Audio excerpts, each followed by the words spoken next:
Yes lads, how's it going? Max here, and today welcome back to another episode of Hashtag Talk Tottenham, the series where I get you guys involved over on Twitter. You send me some comments about Tottenham's game or anything else that we like to talk about, and we go from there. I put it into a video and we have a little discussion. Simple as that. Tottenham beat Burnley 2-0 yesterday at Turf Moor. A very hard fixture. They were unbeaten, I believe, at home in nine games, which is pretty extraordinary considering like the amount of points they have, because Burnley can be a very tough side that we've seen this season. It's just their away form has obviously let them down.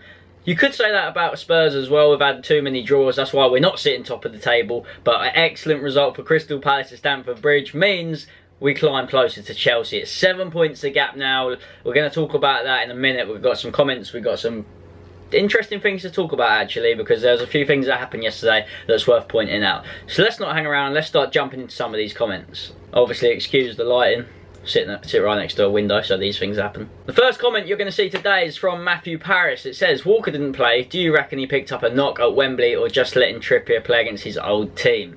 I can tell you straight away, Matt, that Walker obviously played 180 minutes for England over the two fixtures England played. He's probably just deserved a rest, obviously. That's literally the only answer I can give to that. Trippier's a solid right back, and I think it doesn't matter which one you play. Walker obviously gets up and down the wing more often than not, but Trippier's crossing is always so much better.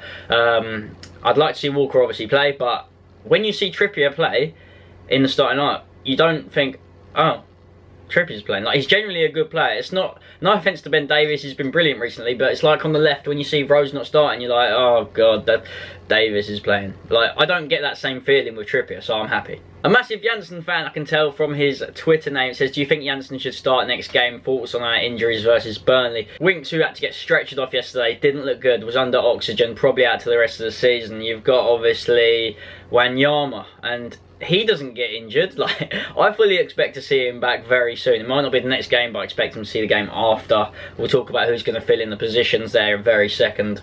Obviously, it's good to see Lamela actually getting treatment now. He's undergone there's a picture here of him undergoing and sitting in his bed. Looks all nice and well. Looks like he's on the road to recovery. Well, the long road to recovery. We'll see him next season, hopefully. Harry Kane obviously still injured, shown that we can obviously go and win without him. That's 7 games this season we haven't had Harry Kane and we haven't lost. It's like, people just think we're a one-team wonder with Harry Kane. That's not the case, okay? So people can stop saying that.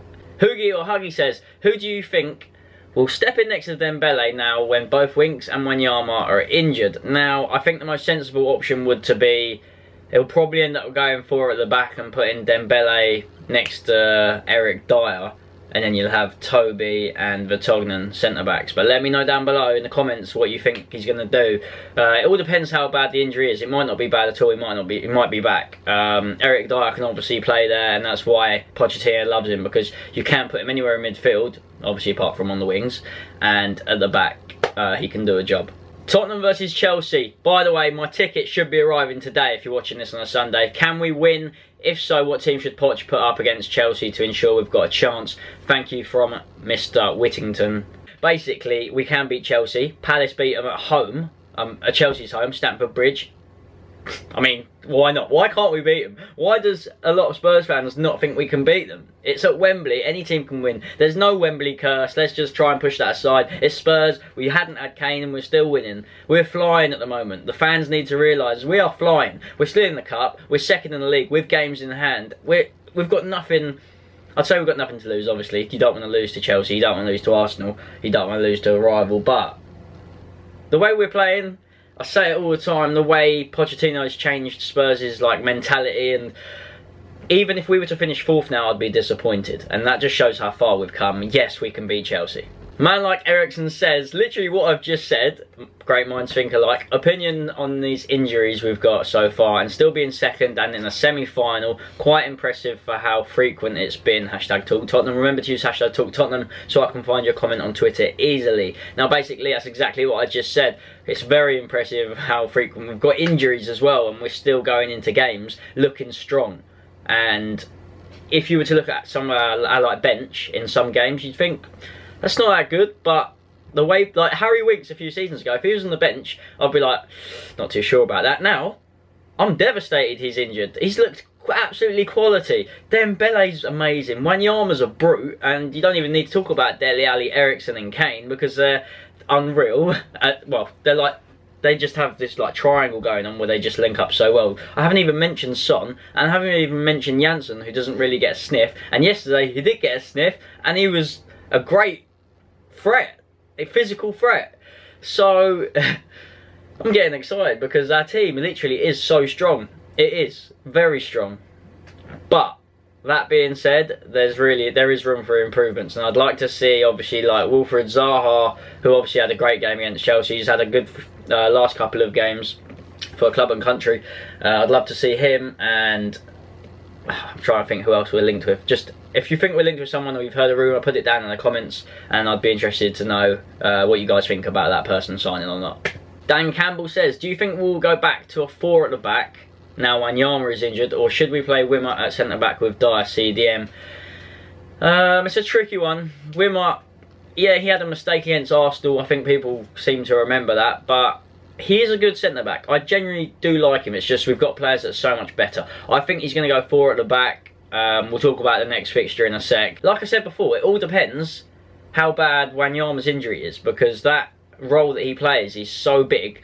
There's not many players that can play that role. Dembele can, but you need another player like him.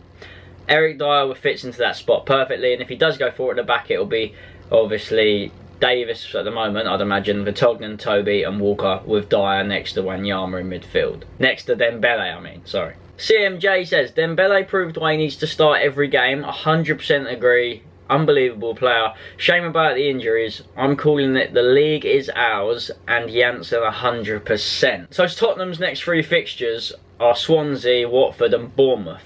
And there's no reason why we can't pick up all 9 points there. We've seen Chelsea can slip. That's exactly what's going to happen. If teams go there and attack Chelsea, like what Spurs did, then they're going to win. They're going to cause them problems. People are scared of Chelsea. They sit back. They let Chelsea attack. That's not what you have to do. You need to get the ball in the box. Benteke, as you see, like he made Czech look, not Czech. He made I can't even think. He made Courtois look absolutely ridiculous, like a pony.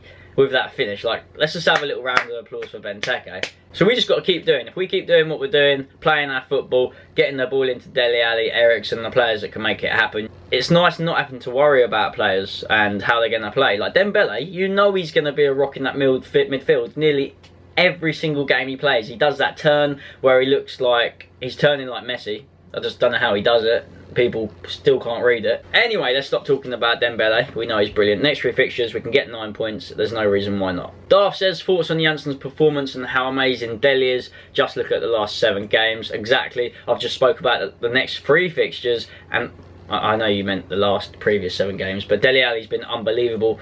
Scores goals, he's getting assists. I think the only bad thing he's done this season was get that stupid red card against Genk, and that is forgotten about. No one remembers that. I don't even remember. But I was very impressed with Janssen. I was glad he started. Twitter went into meltdown when he started. Like, oh my god, Janssen started. What's he going to do? I was actually hyped for it. I'm glad he played. He had a solid game. He didn't do anything wrong. He held the ball up, got into space. And that's exactly what he needs to do. If he keeps playing like that, Pochettino's going to pick him. I hope he starts next game if Kane isn't back, obviously. It's just all about confidence. All about confidence. If you give Janssen the ball. There was even a chance where he picked up the ball probably just outside the box, had a little run, and it just didn't work out. And I think it fell to Dele Alli. There was a chance with Dele Alli and Son. Dele Alli put it wide. Son had a few chances. Like yesterday, we could have actually scored a lot more than we're thinking about. 2-0. Now I'm thinking some of those chances, I'm not going to go into too much detail, but wow, we actually had so many chances. There was one where Sissoko fluffed it. Oh my god, what is that guy doing? 30 million. The only reason he's not playing is because Lamella's injured in Italy or something. That guy frustrates the hell out of me, Sissoko. Like, what are you doing? He lashed at the ball from about 5 yards out. That's a bit... no, it was about 10 yards. But still, 30 million, 10 yards out. Not exactly right in front of the goal, but he's literally just whacked it. Just whacked it. He hasn't even tried to put it in the corner or anything. Connor says, with Winks out, should Edwards get a few sub appearances? Also, do you think we'll still have a chance of winning the league? The league I've spoke about, I don't even want to talk about that now. I just want to get the games done. let's just not think about it, because when you start thinking about things like that, you know what happens. Just like last season, we didn't bottle it, I know, we didn't bottle last season at all, but that's just the way it goes. You just need to take each game as it comes. I didn't think we were going to beat Burnley, but we did, and we actually made it look, like I said, as if it could have been more. Edwards is just making a few sub appearances. I would say I do like him, but at this stage of the season, you need your best players on the pitch, and only bring people on like that if we're winning comfortably. Like, we just need to see games out at the moment, and I don't know. He hasn't got enough experience. He might be brilliant in a few years' time, might be brilliant next season. He might be brilliant now, but I haven't seen him enough to be able to say, yes, I want him starting games. I want him coming on in the 70th minute, because I'd rather us just see it out with the players that have got the experience at the moment. Coming up to the last comment of the day, it says, can you give your opinion on the Darren Anderton testimonial petition? Cheers. I certainly can, mate. Hold on, my Tottenham tickets have just arrived. Not even joking. Oh boy, oh boy, oh boy. Here it is, my Tottenham semi-final ticket against Chelsea. Absolutely buzzing about that. Saturday, 22nd of April, 2017, 5:15 kick-off. And I'm going to be there. Come on! But anyway, let's quickly get back to the comment that was made by Mr. Tracy. It says, can you give your opinion on the Darren Anderton testimonial petition? Cheers. So if you guys didn't know already, Darren Anderton didn't get a testimonial game. He played from 1992 to 2004, which is 12 years. And players normally get a testimonial match for playing or serving 10 years at their club. So there is a petition for people to fill out in order to get this to happen. Obviously, 12 years serving at Tottenham is a long, long time. And players usually get a testimonial match after 10 years at a certain club. But thank you very much for the comment, and guys, if you want to see that petition, I'll try and find the link. It might be in the description, it might not. If not, just search it and you'll be able to find it. And moving on to the last comment, it was from myself, and it says, Sissoko is really awful, haha. That's being kind. I'm just going to leave it at that. I spoke about Sissoko. I don't like the bloke. He's not worth 30 million. The Mella we paid 30 million for. He's a bright spark. He's got something going for him. Newcastle were laughing at us, 30 million. What is going on? And that's that. Thank you very much for watching. If you have enjoyed this episode of Talk Tottenham, don't forget to smash that thumbs up button. That would be greatly appreciated. Let's drop the old hashtag till the end again. That would be excellent if you have watched this till the end, because I know I've ranted on a bit this time. Quite a long episode. I do apologise. I'll see you guys again soon. Come on, you Spurs. Take care. Bye-bye. Have a day off. Remember that.